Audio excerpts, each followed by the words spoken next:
Crimson Collective is a notorious hacking group, which is weird. It is very strange that people can basically have an organization that they do plainly illegal things with, and they're just comfortable doing that. Somehow they have secured their anonymity. Somehow, I really don't know how, but they're that confident that they're just like, hey, it's us, the criminals. We're doing criminal stuff. But yeah, they have claimed that they have successfully hacked Nintendo's servers and gotten a whole bunch of stuff. And for a little bit of background here, this may be legitimate. I mean, if anyone is just like, hey, I hacked Nintendo, well, where's the proof? Well, I don't have it yet. They could be lying, but apparently they have successfully hacked a software company called Red Hat. They got like a 0.5 terabyte worth of data from GitHub repositories. That apparently did happen because Red Hat acknowledged it and said that obviously they were, contacting the authorities and trying to take action. But yeah, that is a thing that actually happened.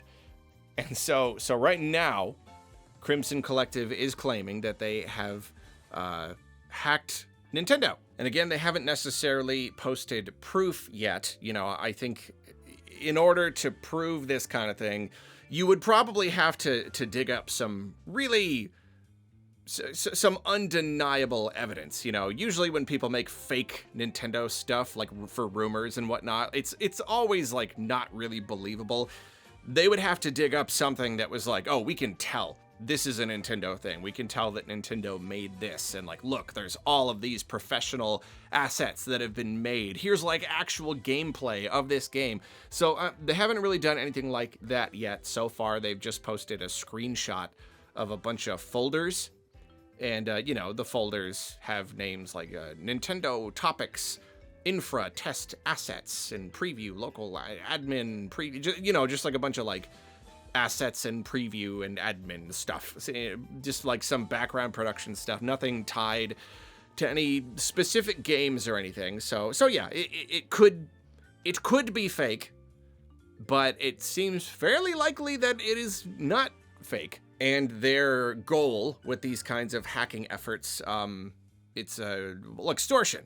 That's what they want to do. That's why they did. That's why they hacked Red Hat, so that they could extort them and, threaten them. Just be like, we'll release all your data if you don't give us a bunch of money.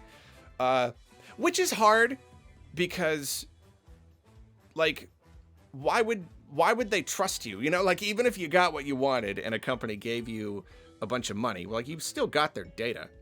You can still do anything you want with it, so I don't know. But at the same time, you got to develop a reputation, if you blackmail a company and then you take their money and then you let the information out anyway, well, then the next company isn't going to want to work with you. You got to think about this like a business, So anyway, they are claiming that they have done the same thing with Nintendo, that they've gotten a whole bunch of stuff from them, and that they are going to, under, in an official capacity, attempt to extort Nintendo. And Nintendo themselves have not acknowledged any of this yet. I don't know if they will. I feel like usually these things, I don't know, I guess I can't remember. I want to say there comes a point where you kind of have to acknowledge it. I don't know. I don't know if they did get data. We don't know exactly what they got. Obviously, we've had some really notable leaks. There was the Pokemon Terra leak that brought up a whole bunch of stuff. Nintendo did have their servers hacked some time ago. So we really don't know. We don't know what will come of this. We don't know what they may or may not have. There is no absolute confirmation, undeniable proof that it's happened from Red Hat or from Crimson Collective or Nintendo. It's still early, but it is interesting to me. As always, I don't really know much about all of this stuff, but it is interesting. I will say, if it's true, It is very disturbing. It's very disturbing. Not just because I'm like scared that someone's gonna spoil Nintendo's secrets or whatever, but like Nintendo is a massive company. They're very, very profitable. They have very strong and scary lawyers with big, sharp teeth and claws, and they're very tall. And so like Nintendo has the resources to make their company and all of their data as safe as is possible. You know, like they have the ability to do the most possible, like within just the means of technology and what it can accomplish. They could utilize the best of the best of the best to keep their stuff safe. Unless this is one of those things where like, no, the best anti-hacker technology was made in this other country, and we've got to make sure that we have our own proprietary Nintendo version of it. I don't know, it's silly, but like, I don't know. But it's a little disturbing to think that, especially after already being hacked, that they could be hacked again, that they could suffer another major hack. And I know, AI, that concept gets thrown around a lot. There is this fear, I think a lot of us are probably feeling right now, that the hackers could utilize AI to essentially do anything. And that, it's kind of scary. Are we on the verge of a complete software meltdown where suddenly the hackers have so much power that all of because like we've been building this online thing for decades now. Our entire lives are online. All of our lives, our bank accounts, everything, it's all online. So like, is that at risk? Suddenly, is it just going to be like, oh yeah, have you ever shared any data anywhere? Like it's gone. Like, is your money on an online bank? Well, it could get snatched at any second. Like, I don't know. Like, obviously I don't want to fear monger, but like there is this idea. Is AI going to make security a really huge problem? A really massive, massive problem everywhere.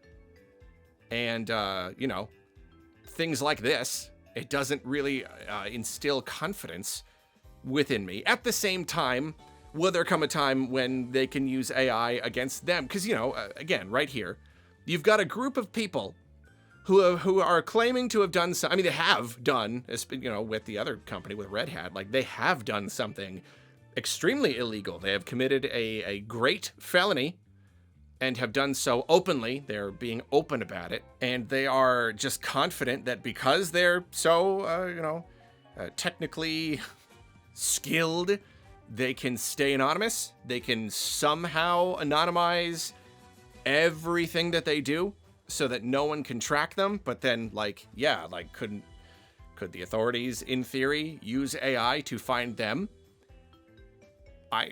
Eventually, could we get to that point? I don't really know.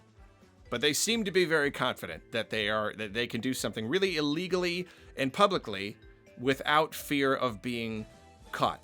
And that's really the most interesting thing here. It's like, talk about poking the hornet's nest.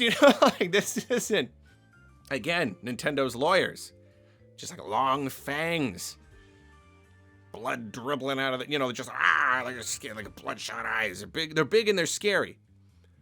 They're huge. They're so tall. I've heard they have 4 arms too, and those all have claws. I don't know. I haven't seen one in person, but that's what I've heard. And they have taken people to court for a lot less. For a lot less than this. This is not poking the hornet's nest. Doing a fan game, that's poking the hornet's nest. This is running up to the hornet's nest and just giving it a good whack. This is running up and just punching it. And just punching it to the ground and giving it a couple stomps. That's what this is. This is all out war. This is attacking. It's an attack. A cyber attack. This is an attack on Nintendo. And so you have that element. Even if they were just looking for fun data, even if they just wanted to get the stuff because they want to find out what Nintendo games are coming, that would be bad enough. But if it's like, no, like we got this data so that we could then extort Nintendo, okay, well, I got bad news for these guys. Nintendo's not gonna... There's literally no reality. That's what it's frustrating about this. I don't know too much about this, but I know enough about Nintendo to know there is no reality where they pay the ransom for their data. That is a non-existent reality. And I feel like anyone would know that. I feel like anyone should know that. I feel like Crimson Collective should know that. They would, I don't know, they would, I don't know. I think they would self-destruct their own company before they negotiated with a cyber terrorist like this. They would do drastic things before they just would. They would never do it. Nintendo is nothing if not proud. So I don't know what these guys expect to gain from this. I feel like best case scenario, you like don't get anything from Nintendo. Maybe because of that, you let out all this data and just hurt the company and its employees. That's a problem with leaks like this. It often includes employee information. So all you're doing is hurting people. You don't get your money. You hurt people. You successfully commit a really, really incredibly serious crime. And now you are like wanted for this crime forever. So again, best case scenario, you don't get caught, but that is a thing you gotta live with forever, is that you might. And that's it. That's what you got. So yeah, I don't know. At this point, what we have to do is wait. We have to, because obviously the next step for them is to start revealing stuff. It is to start giving us, evidence that this is a legitimate attack. It's like sending a photo of the hostage. They're gonna be like, hey, what about this game you were working on? I don't know. We never know like what kind of data they've got. Like, it's hard for me to believe that they got like all of it. Just literally all of it. They now know everything about Nintendo and what they've ever done. Even last time when they got hacked, it seemed like they mostly got a lot of like older stuff, old projects and things. It wasn't a lot about like upcoming stuff. So yeah, I really don't know. I don't know how much they might have gotten or claim to have gotten, but that is what's going to happen. If this is true, then they're going to start posting stuff, and it may be disappointing. We may get spoiled on some stuff, or it'll just be old stuff that doesn't really like spoil anything, but shows like, oh nuts. Yeah, this is real. So yeah, I don't know. We kind of just have to wait and see. That's not a fun one. That's not a fun situation at all. You know what I think? Hot take. This is my knee-jerk reaction to the situation. I may be the only one here, but I think that these guys are no good. I think this is bad. I think this is not a good move. I think they should stop and apologize immediately. And maybe they'll get off with a warning if they sound sincere enough. You may have knocked down that hornet's nest and stomped on it and destroyed it completely, and now the entire swarm of hornets is just like right there. Just 1,000 hornets that are now angry, and they're right there next to you. But like, yeah, I think if you reason with them, and you really let them know you're really sorry, you really didn't mean it, and you promise you'll never do it again, I think it's gonna turn out okay.